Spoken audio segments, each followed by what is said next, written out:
Secunderabad cantonment అభివృద్ధి నిధుల అంశం మరోసారి చర్చనీయాంశంగా మారింది. రాష్ట్ర ప్రభుత్వ ఫైనాన్స్ సెక్రటరీ సందీప్ కుమార్ సుల్తానియాకు హైకోర్టు కీలక ఆదేశాలు జారీ చేసిందని కంటోన్మెంట్ బోర్డు మాజీ ఉపాధ్యక్షుడు బీజేపీ బహిష్కృత నేత జె రామకృష్ణ వెల్లడించారు.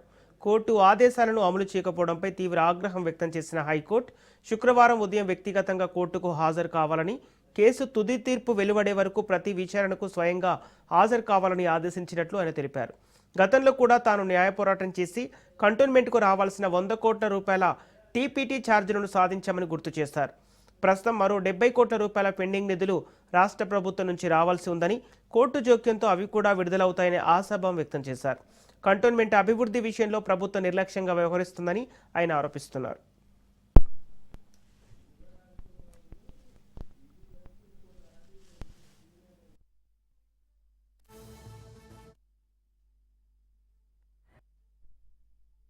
సికింద్రాబాద్ కంటోన్మెంట్ బోర్డు అనే ఒక వ్యవస్థ నాతో సహా అనేక మంది లీడర్లకు గుర్తింపు తెచ్చింది.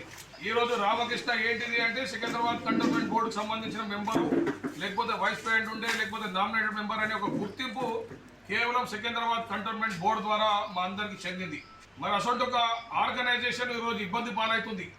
ఎందుకంటే ఫండ్స్ లేవు. రాష్ట్ర ప్రభుత్వం గతంలో కేసీఆర్ గారు కానీ, ఈరోజు రేవంత్ రెడ్డి గారు కానీ ఒక్క బుడ్డ పైసా కంటోన్మెంట్ డెవలప్మెంట్కి ఇస్తలేరు. మరి ఇవన్నీ దృష్టిలో పెట్టుకొని కంటోన్మెంట్ బోర్డు ఫైనాన్షియల్ పరిస్థితి బాగలేదని కొంతమంది ఉన్నతాధికారులు మా దృష్టికి తీసుకురావడం జరిగింది. మరి దాంట్లో భాగంగా ఏవైతే గతంలో మేము ఒకసారి కోర్టుకు పోయి టీపీటీ ఛార్జెస్ దాదాపు 100 కోట్లు వసూలు చేసినాము. మరి ఈరోజు కూడా ఆ ఛార్జెస్ అన్నీ కూడా ఈరోజు రేవంత్ రెడ్డి గారి ప్రభుత్వం కూడా ఇస్తలేదని కోర్టుకు పోవాల్సి జరిగింది. నేను ఇటీవల ప్రెస్ మీట్లో కూడా మీకు అందరికీ కూడా వెల్లడించిన దాంట్లో కంటెంప్ట్ ఆఫ్ కోర్ట్ వేసిన అని, దాంట్లో చాలా సీరియస్గా ఆర్డర్ వచ్చిందని. మరి ఈరోజు ఆర్డర్ వచ్చింది. రేపు 10వ తారీఖు రాష్ట్ర ప్రభుత్వం సంబంధించిన ఫైనాన్స్ సెక్రటరీ సందీప్ కుమార్ సుల్తానియా గారిని కోర్టుకు హాజరు కామని ఉత్తర్వులు జారీ అయినాయి.